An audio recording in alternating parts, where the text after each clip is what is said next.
Halo, selamat datang dalam podcast Suara Air episode 101 dari Kemitraan Air Indonesia. Kali ini kita akan membahas tema yang sangat menarik, yaitu ketika air mulai diam, menyimak kekritisan air di Indonesia. Suara Air adalah podcast resmi dari Kemitraan Air Indonesia bekerja sama dengan Perum Jasa Tirta I yang mendengar dan menyuarakan air, mengalirkan cerita, wawasan, dan solusi dari berbagai pemangku kepentingan di sektor air. Kami menghadirkan suara-suara dari lapangan, dari komunitas lokal, pemerintah, hingga pelaku bisnis untuk memperkuat kolaborasi dan menjawab tantangan pengelolaan air secara berkelanjutan. Episode ini akan menghadirkan narasumber yang luar biasa, pakar di bidang sumber daya air, Dr. Muhammad Amron, dan host kita, seorang Kenzi, yaitu Mbak Nabila, yang sedang belajar mengenai sumber daya air. Ini akan sangat menarik karena perpaduan antara dua generasi yang sama-sama berminat terhadap pengelolaan sumber daya air. Silakan Mbak Nabila untuk berdiskusi dengan narasumber kita ini. Oke, kami persilahkan Pak Amron dan Mbak Nabila untuk memulai podcast ini. Assalamualaikum warahmatullahi wabarakatuh. Waalaikumsalam. Apa jadinya jika air yang dulu mengalir tenang kini tak lagi terdengar? Selamat datang di Suara Air, ruang dengar dari Kemitraan Air Indonesia.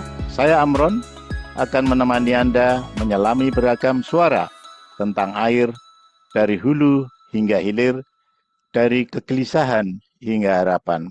Di episode kali ini kita akan berbicara tentang kekritisan air di Indonesia. Bersama saya ada Nabila, seorang fresh graduate lulusan baru yang mewakili suara muda yang ingin tahu lebih banyak dan bertanya dengan jujur. Halo Nabila. Halo Pak Amron, terima kasih sebelumnya sudah mengundang saya di sini. Saya banyak dengar tentang krisis air yang terjadi pada saat ini, Pak. Tapi jujur saya belum sepenuhnya paham mengenai apa yang terjadi seperti itu, Pak. Boleh mungkin Bapak bantu menjelaskan kepada saya gitu, Pak, untuk krisis air yang terjadi. Sebelum saya menjawab itu, mari kita lihat, kita cuplikan beberapa permasalahan bahwa mungkin perlu juga Mbak Nabila tahu bahwa petani pada saat air mulai berkurang sering harus menjaga aliran air irigasi sampai ke lahannya. Karena kalau tidak, air sering tidak sampai ke sawah karena berebut air dengan petani yang lainnya. Atau misalnya penduduk di Gunung Kidul atau juga bahkan Nusa Tenggara Timur sering bahwa telaga penampungan air, embung, atau bahkan sumurnya mulai kering, sehingga harus menunggu kiriman tangki air dan sebagainya. Saya pikir kekurangan air itu terjadi hanya saat musim kemarau, Pak. Ternyata masalah yang itu justru lebih dalam ya, Pak. Maksudnya setelah Bapak sampaikan itu, ternyata masalah-masalah di pelosok itu seperti alokasi dan distribusi air itu juga terpengaruh ya, Pak, untuk kekurangan air yang terjadi. Wah, ini langsung menusuk nih pertanyaannya. Betul Mbak Nabila, kita menyebutnya kekritisan air, yaitu ketika ketersediaan air kita tidak mampu memenuhi kebutuhan masyarakat dan lingkungan. Jadi ini perlu digarisbawahi, termasuk juga lingkungan. Ini baik dari segi jumlah maupun kualitas.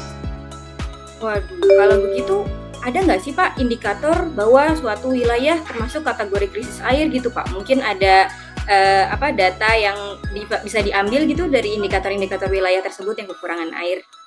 Baik, salah satu indikatornya adalah jumlah air yang tersedia per orang per tahun. Jika di bawah 1.700 meter kubik per kapita per tahun, wilayah itu sudah tergolong rawan. Jadi tingkat kerawanan jadi sudah mulai water stress area. Dan di bawah 1.000 meter kubik per kapita per tahun itu sudah termasuk daerah kritis. Tetapi untuk memahami kekritisan air kita perlu melihatnya dalam beberapa dimensi utama gitu ya. Jadi kita lihat dari sisi kuantitas, banyak wilayah di Indonesia tidak memiliki cukup air untuk kebutuhan dasar seperti untuk minum, untuk irigasi atau bahkan sanitasi. Hal ini disebabkan curah hujan rendah, bisa juga karena kerusakan daerah aliran sungai atau pengambilan air tanah yang berlebihan. Yang kedua, selain kuantitas adalah kualitas, bahwa di banyak tempat air sudah tercemar, baik air limbah rumah tangga, industri, maupun juga pertanian, sehingga airnya juga tidak aman digunakan jika tanpa pengolahan yang khusus. Kemudian selain kuantitas, kualitas juga masalah akses dan keadilan. Distribusi air tidak merata. Masyarakat miskin dan pedesaan sering menjadi kelompok paling rentan karena infrastruktur dan layanan yang minim. Kemudian selain itu juga yang keempat adalah ketahanan sistem airnya sendiri. Dari sistem penyediaan air kita sangat rentan terhadap perubahan iklim, juga bencana atau tekanan pembangunan. Banyak wilayah belum memiliki tata kelola terpadu untuk menjamin keberlanjutan pelayanannya. Itu yang kira-kira berbagai aspek masalah kekritisan air. Wah, dari tadi yang kualitas, kuantitas, akses, dan ketahanan sistem, ternyata kompleks sekali ya Pak, masalah untuk krisis air ini di pelosok gitu. Banyak indikasi-indikasi yang harus dipenuhi gitu untuk mendata seperti itu Pak. Ini ada beberapa indeks misalnya untuk mengukur tingkat kekritisan air. Jadi ini para ahli menggunakan berbagai indeks. Misalnya ini Water Stress Index. Jadi membandingkan antara pengambilan air dengan ketersediaannya. Jika lebih dari 40% itu sudah termasuk kritis. Kemudian juga yang lainnya seperti yang tadi disebutkan, namanya itu indeks Falkenmark. Jadi mengukur jumlah air per kapita per tahun. Dan tadi disampaikan bahwa jika di bawah 1000 meter kubik itu sudah masuk kelangkaan air kritis. Bahkan kalau di bawah 500 itu sudah termasuk kekritisan yang absolut. Di sini Pak bertanya, kalau di Indonesia sendiri itu bagaimana ya Pak? Karena setahu saya kan kita banyak nih dikelilingin sama air-air nih Pak, gitu kan. Negara kita negara perairan gitu. Masa sih kritis air sih Pak, gitu. Bagaimana dengan menurut Bapak di Indonesia sendiri bagaimana Pak?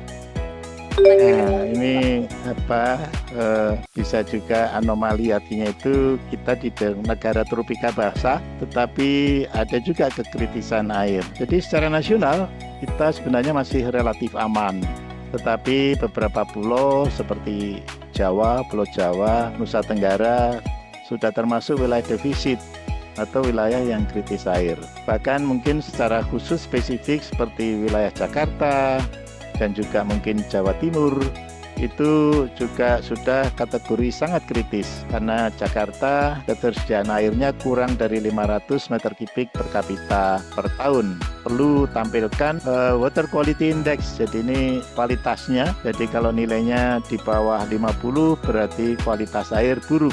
Sungai-sungai besar kita seperti Sungai Ciliwung, Sungai Citarum, dan mungkin juga Brantas itu sudah masuk kategori ini. Jadi persoalan air bukan hanya berapa banyak, tapi juga bagaimana kualitas dan juga keadilannya. Jadi keadilan dari untuk pembagian airnya itu sendiri. Wah, saya jadi tahu banyak nih Pak. Terima kasih ya Pak atas informasinya. Jadi saya lebih tahu nih, walaupun masuknya secara tadi seperti Bapak bilang secara nasional kita masih relatif aman, namun ternyata masih ada beberapa sungai-sungai besar di yang masuk di Indonesia kita yang ternyata berkualitas air buruk, ternyata masih ada wilayah-wilayah yang kritis kesediaan air gitu, walaupun kita negara perairan.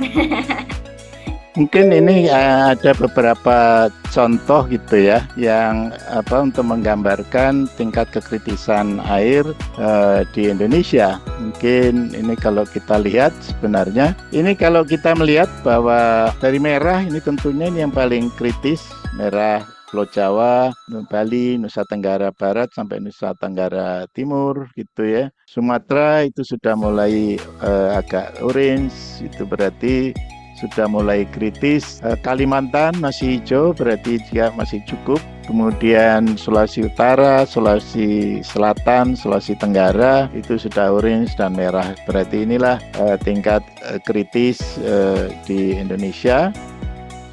Kemudian kalau kita lihat lebih jauh bahwa ini perlu menjadi perhatian bahwa hampir 2/3 produk domestik bruto tahun 2045 itu dihasilkan dari wilayah-wilayah yang mengalami kelangkaan air yang sangat parah, terutama pada musim kemarau. Jadi ini perlu perhatian kita bagaimana bahwa produk domestik bruto pada tahun 2045 itu 2/3 dihasilkan dari daerah-daerah yang langka air. Nah, inilah yang perlu menjadi perhatian kita bersama. Berarti harus ini juga ya Pak, harus ada inisiatif dari warga lokal mungkin ya Pak ya, untuk menjaga agar krisis air bisa ditangani di daerah-daerah tertentu seperti itu ya Pak ya?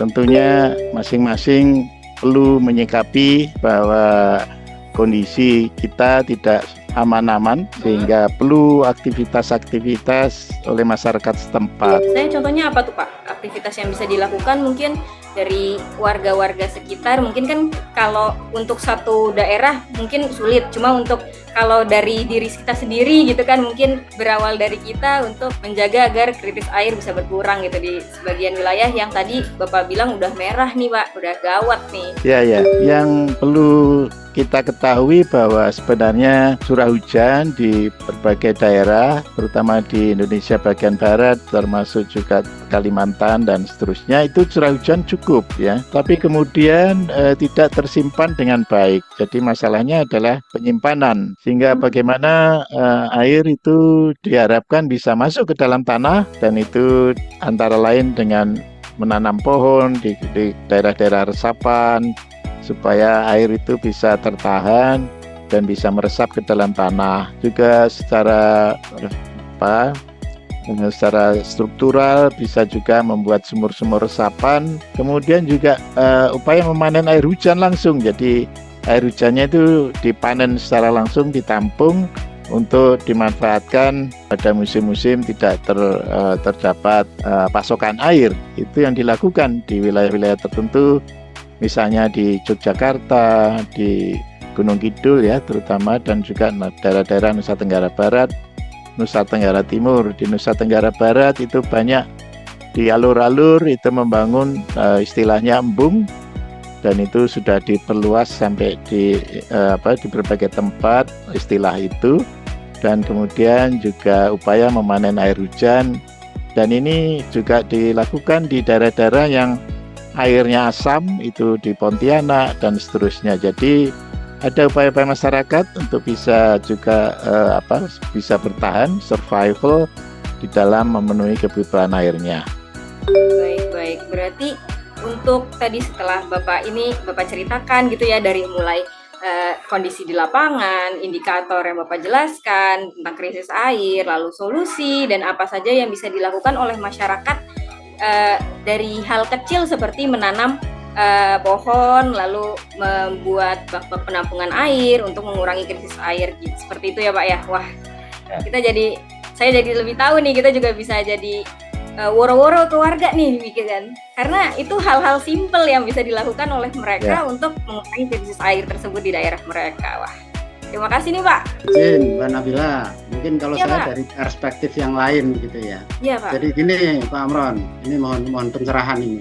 Jadi kita sedang bicara tentang kekritisan air.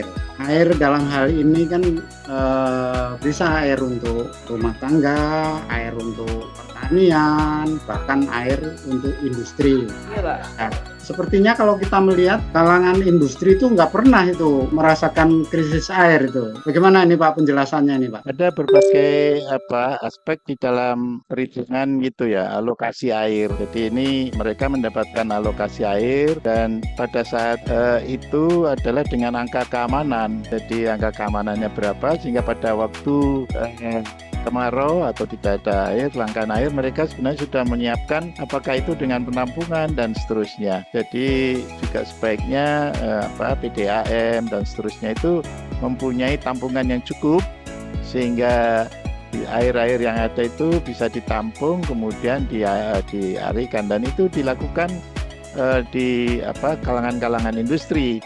Sedangkan kalau rumah tangga kan kemungkinan menampung airnya juga tidak punya lahan, jadi ini yang kesulitannya adalah di rumah tangga, sehingga harus juga mempunyai upaya-upaya tadi itu, termasuk membuat sumur resapan sehingga sumurnya itu kalau toh punya sumur itu tidak kering gitu. Yang tampak di permukaan kan begini Pak, jadi seolah-olah yang menderita itu masyarakat kecil begitu ya Pak ya. Ada tidak upaya-upaya untuk bagaimana supaya ini berkeadilan gitu loh. Jadi kalau kekritisan air itu dianggap sebagai suatu masalah, itu mestinya kan masalah bersama begitu semua.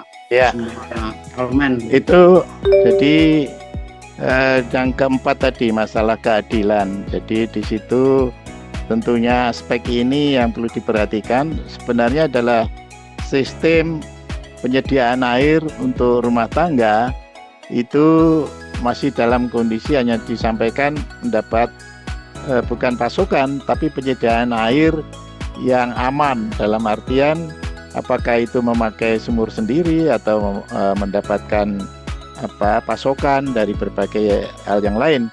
Hanya masalahnya kalau perpipaan itu kan masih terbatas, sehingga layanan kepada masyarakat yang yang untuk dengan perpipaan itu belum berkembang. Nah ini tentunya ini menjadi target dari pemerintah untuk penyiapan itu. Jadi ini swasembada air termasuk penyiapan sistem penyediaan air minum yang berkelanjutan, dalam artian itu dapat terpenuhi itu. Jadi mudah-mudahan nanti kalau itu bisa terpenuhi, peningkatan tingkat, karena sekarang ini yang baru terlayani kan baru 30-40%, yang lainnya itu dengan fasilitas yang diadakan sendiri atau komunal, itu yang terjadi.